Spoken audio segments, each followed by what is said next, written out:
I'm David Cross, and you are watching Consequence.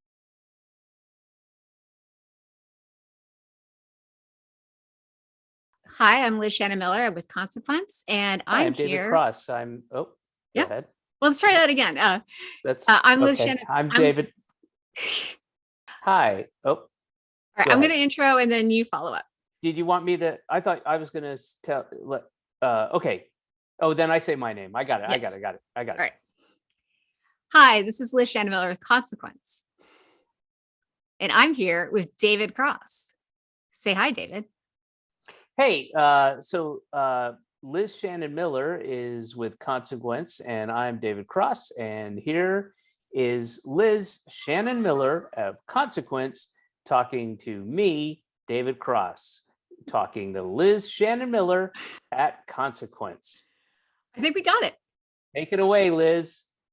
Well, I'm really excited to speak with you. Thank you very much. I'm excited to speak with you as well. Yeah, I really enjoyed the stand-up special. Congratulations. In terms of putting together the special, what was kind of the impetus? What made you really want to get back on stage?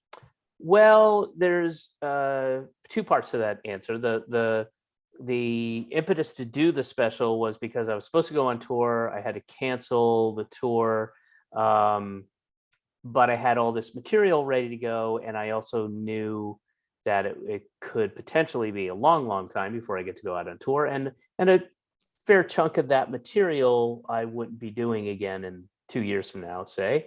And so I wanted to get it on record, and really scrambled to get a production together, and it was probably the quickest I've ever done anything like that. It was a matter of weeks, and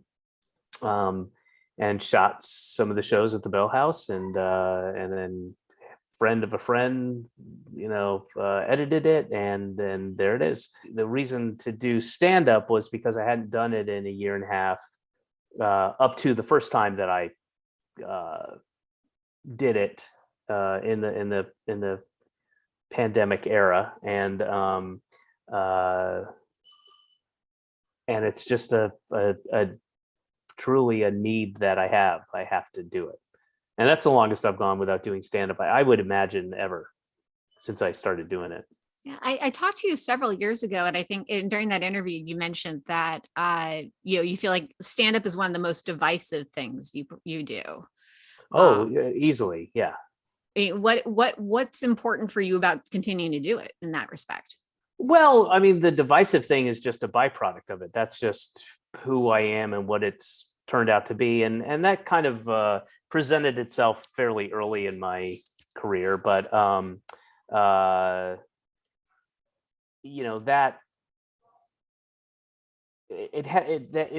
the fact that it's divisive has no bearing on whether I'm doing it or anything like that. It's just sort of what it is. Sure, of course. And me and my personality too. I know some people don't care for me or my personality. I was just on Twitter a little while ago, and somebody was like, "I fucking hate that guy. He's got the most punchable face. Fuck that dude." And so I know that that's part and parcel with what I do. I mean, it's an unfortunate side effect, I'm sure. I mean, I guess who gives a shit? I don't care about those people. I mean, that's a very, very nice way to live, not nice, healthy, it feels like a healthy way to live your life. Yeah, I can't get all upset about a stranger who I know nothing about, who potentially has terrible taste. What I mean, in terms of the material, I'm not going to spoil any jokes or anything, but in the special, of course, is really investigated in the moment that we're currently in. Mm-hmm. For you, is there one piece of material or one joke that you felt like the whole thing kind of came out of? Well, that's interesting. I would say it came out of, but it certainly is the thrust of the special is really starts from the opening, which is a very particular specific opening. I don't want to give anything away, but that kind of encapsulates the idea of and look, there's, like every special I've done before, there's a ton of stuff. Most of the stuff doesn't have anything to do with, COVID or wearing a mask or any of that shit. But it's sort of, you know, I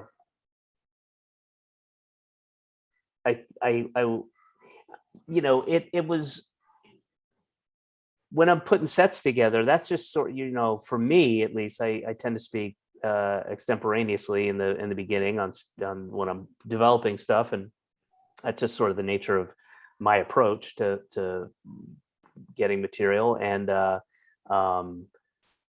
so I guess I don't know how to answer that question. I don't know if there's a specific thing that got the wheels turning or anything like that. I'm not sure. That makes sense. I mean, I know that the material you're talking about at the very beginning of the show, and I can totally see why that would be like kind of the thrust for you. Yeah, it's definitely, once you put that idea out there, it's, you're starting at a certain place, and either they're with you or they're not with you, and then you just go from there. And then I feel like that's like that little bit is rolling the ball uphill, and then once you get to the punchline, it's going down and just picking up speed as you continue.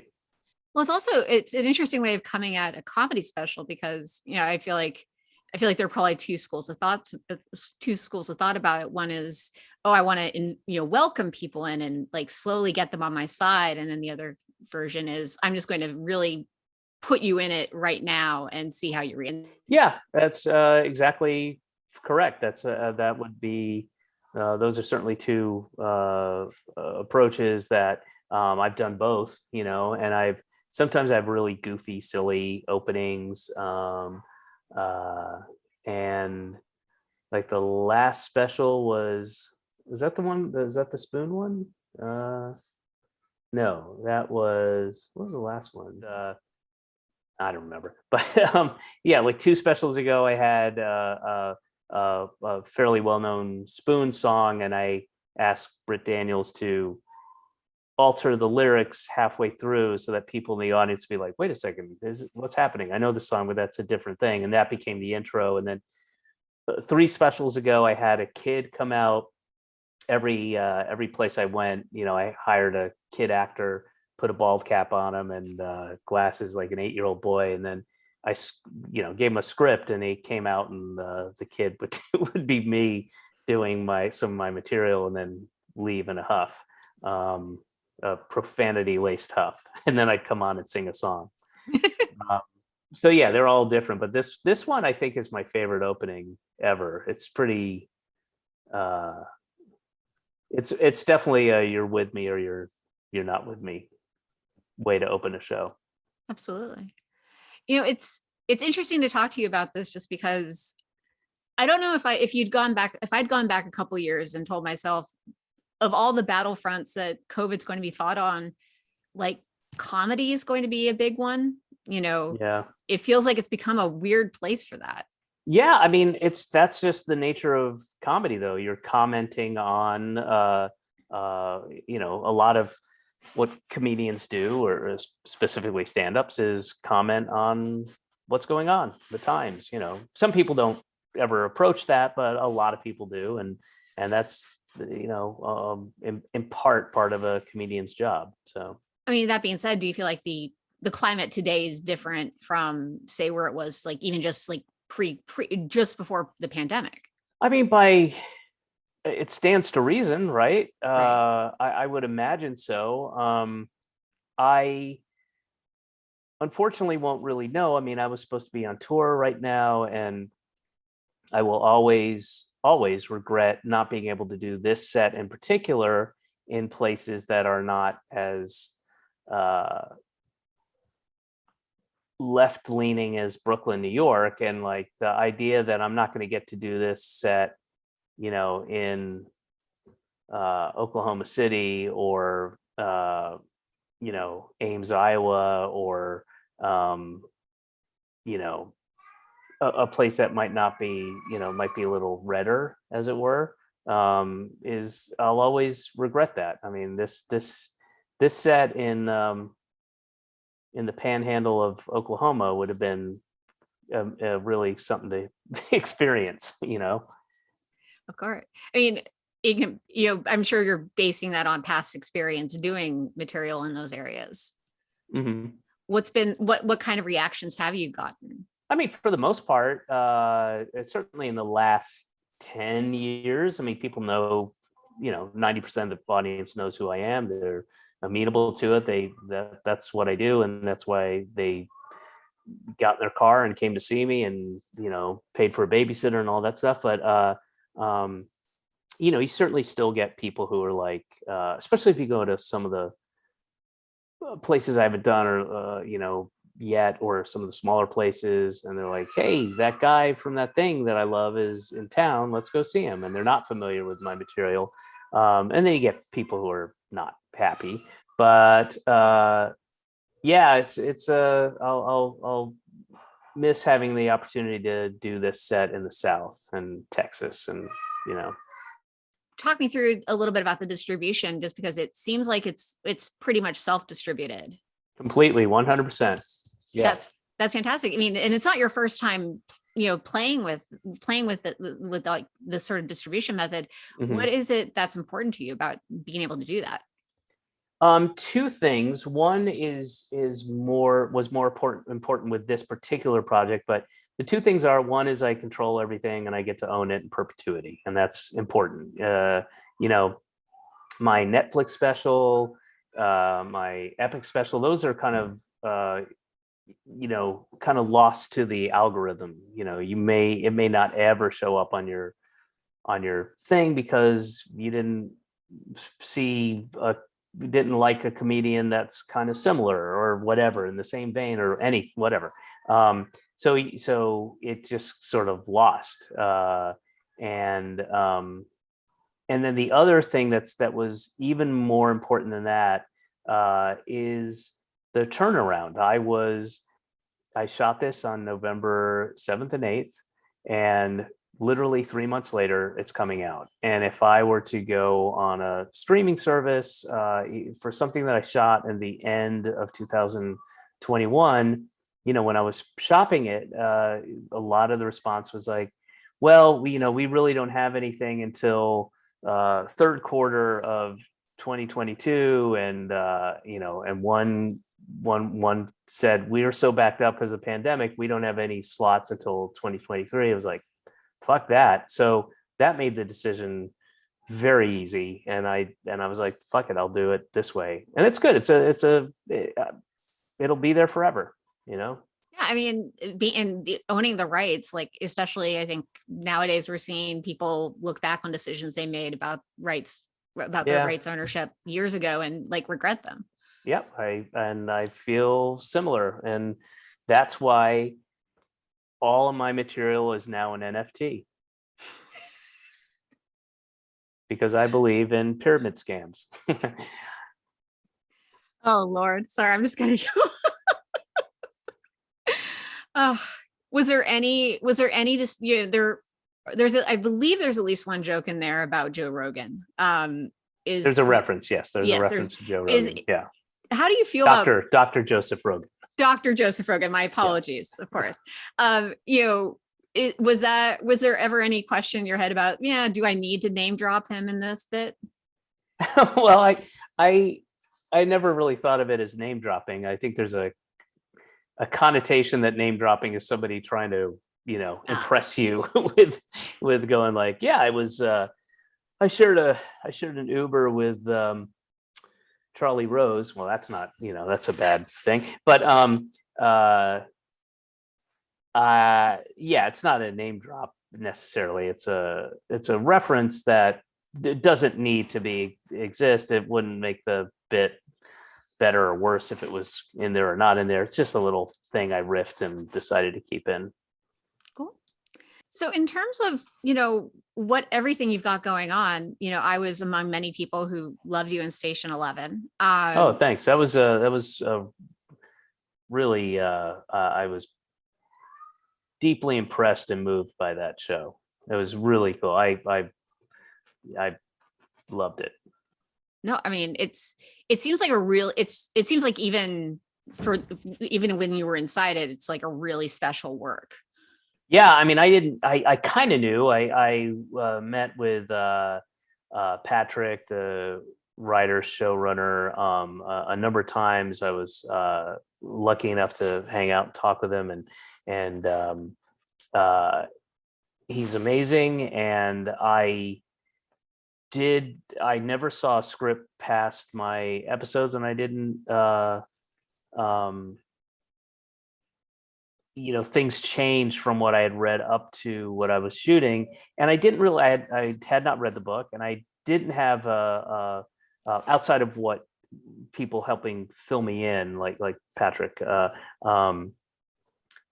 didn't know the I had a vague idea of the scope of it, but I didn't know what the tone was going to be, how it was going to be treated, and when I sat down to watch that first episode, I mean, and the acting is so good, and just that's this kind of storytelling I love, and I really gravitate towards that kind of intricate, layered, woven, dropping little hints and bits of information here or there, and going back and forth in time, um, and Miranda's story and it was just a beautiful thing that when I watched the last two episodes, I was crying, and I took away such a everyone's going to take away something different, but kind of an optimism that I didn't expect, and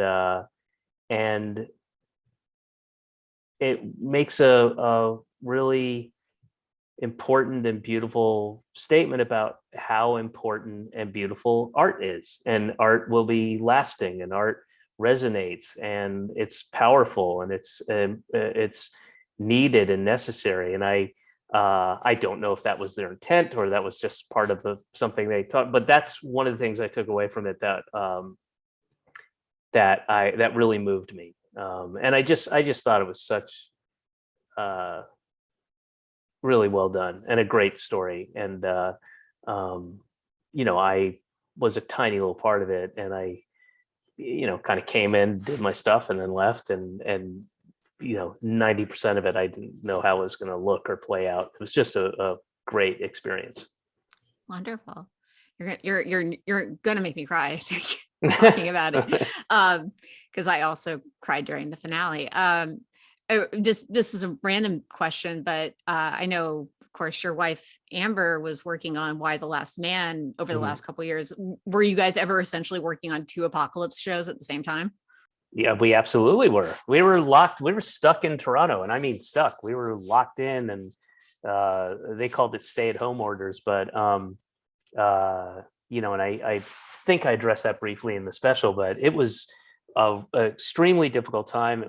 I got very depressed. It was tough on our marriage. It was a really, and we were in a stranger's house in a kind of a strange place with a hyper 4-year-old, and it was and we had no social. It was tough, man. And nothing's open. Nothing.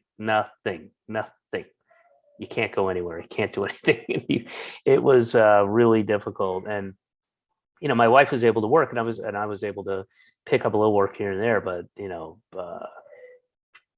cumulatively in my 6 months there, I think I worked like 9 days over 6 months. I mean, it wasn't a whole lot it was tough. It was tough, which is why I not being able to do stand-up was like a palpable thing that was missing. That was a hole that I for the first time I didn't get to do. And as I said, it's by far the longest I've ever gone without doing stand-up, and it was tough. Of course. In happier news, I think many people are very excited. Certainly I am, about Guru Nation, which just got announced. And talk to me a little bit about, I know where that currently stands. How did that come together? And, what's it like being back with Bob on a project? Well, it's great as always, and Bob and I are very close, and you know, we're best friends, and we are talking all the time, and we both are very supportive of each other's work. And um, he, like, I want to say, kind of around right when we about this time last year, I'd say, maybe a little later, but he's like, "Hey, I got this idea," um, and and just sort of pitched me this one line thing. I think he had been talking to Bill, his brother Bill, who's going to write and produce on it, um, uh, about these like guys, and then we just, over time we'd get together, we'd just find an hour or two to Zoom, and then we'd send emails back and forth, and we'd accumulate ideas and send them. And I wasn't working much at all, so I was able to kind of take all these notes and put them together. And I was happy to do it. I had nothing else to do, so it was nice to occupy my time that way, and just started eventually putting these outlines, and then we'd all Zoom meet, 8 days later, and then we'd go over stuff, and we just it's not the ideal way to work, but we got uh, a real solid base, if not more, for this show idea. And then we put together this pitch, and then we went and pitched it, all on Zoom, which is a new way of doing it. And we had a lot of interest, so that was good immediately. And we went with Paramount Plus for various reasons, and we're excited to work with them, and some of the folks over there, and looking forward to it. Yeah. It's funny because I feel like I was talking to somebody recently, and they were saying that, we're just because of everything that's going on, we're primed for, it's like cult season. Like, we're primed for new cults to come rising up. And I'm curious, from your perspective, like, especially working on this show, how are you currently defining what a cult is? It's a cult is somebody with a excessive personality lock on a group of people, with stringent rules, and those rules are often to the detriment of the person and the family of the person who's part of this group. 99.9% of it's a bunch of nonsense, and either it's semantic tricks, or it's kind of somewhat a bit of hypnotic suggestions, or and then there's a lot of this kind of Eastern philosophy wellness bullshit, and it's where an otherwise rational, smart, self-aware person would go into a situation, and that if it was on paper and presented to them, they'd say, "No way, no thank you, that sounds insane," and slowly give up their personality, their ideals, their independence, and sometimes, sometimes they give up their body to the person, sometimes they give up all their finances, sometimes it's both, sometimes it's their children, and that's a cult. I have two quick questions for you, and then we can wrap up. Okay. So, quick question number one. So in doing the research for this, I discovered that you are an award-winning actor for your work on Halo 2. Oh, yeah. So I want to know, have you been approached to appear in the new Paramount Plus series? I have not. Curses. Well, look, there's a difference between this face and just the voice. If it was, I did voice work for Halo 2. I think me as that Marine or whatever is not going to really cut it. Fair enough. And I'll make this is the final question for this interview. I know that Arrested Development is in the rearview mirror at this point. You know, what's your perspective on it at this point? Like, how do you feel about the show looking back? I think the first 3 seasons are absolute gold, and a kind of standard bearer for television comedy and intricate comedy writing and stories and character development as I said, storytelling. I think the 4th season was good, but I particularly enjoyed the idea that Mitch had, where everything's kind of connected, but you have to it all. I thought that aspect of it was a little underrated, and it was underrated because people just sort of had difficulty watching it, and it was something new, and it was a new way to watch TV. And I didn't quite get it at first, but about halfway through watching, I was like, oh, I see how to watch this. And I went back and watched it. I thought the 5th season was really disappointing. And it's too bad we had to go out that way. But it doesn't, in no way does it tarnish or affect or color my view of those first 3 seasons, which were just great. Absolutely.